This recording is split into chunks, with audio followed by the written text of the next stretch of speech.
The Architecture Centre are working on a citywide Homes for Heroes project to mark 100 years of council housing estates. The Homes for Heroes project was a celebration of the 1919 Addison Act. The Addison Act was a visionary piece of legislation of government trying to do things in a different way. And a centenary after the Addison Act, we've worked with residents of some of those early estates in Hillfields, Sea Mills and Knowle West. Residents told us about their lives on the estates. It was fascinating to hear their perspectives. People's perception is if you're from a housing estate, probably lowest of the low. Council housing and council estates have become a kind of shorthand for deprivation and social issues. If something good happens, they don't point it out, but if something bad happens and it's not even in this area, they'll say it was. The negative concept is based on fear and ignorance. Lots of people in the media who are driving the news stories don't come from council houses. Council housing estates have been badly represented. We asked local people to be guides to people interested in seeing their area.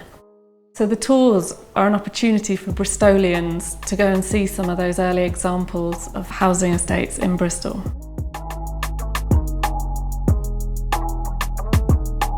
It's been really interesting finding out a lot about the history of the area. They were obviously built for the heroes returning from the war. I was a soldier. I live in a Homes for Heroes project in Sea Mills, Bristol. But the concept of council housing provided many with little palaces compared with the squalor of the properties they were returning to from their service during the war years. So the history of all the different designs, who built it, how much they cost, even why the houses were up in the first place. I didn't know much, if I'm honest. I knew very little. I think they'll be impressed with the knowledge and the history and people's stories they've got to tell that have lived here their entire life.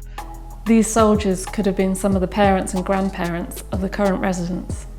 So it's a moment to look back on that and also to reflect and think about the future. And obviously a lot of people are in housing need still. I don't know how I would get on the housing market now. So if you get a person like working in a bank and they can't afford to buy a flat, then what chance has somebody got as a labourer?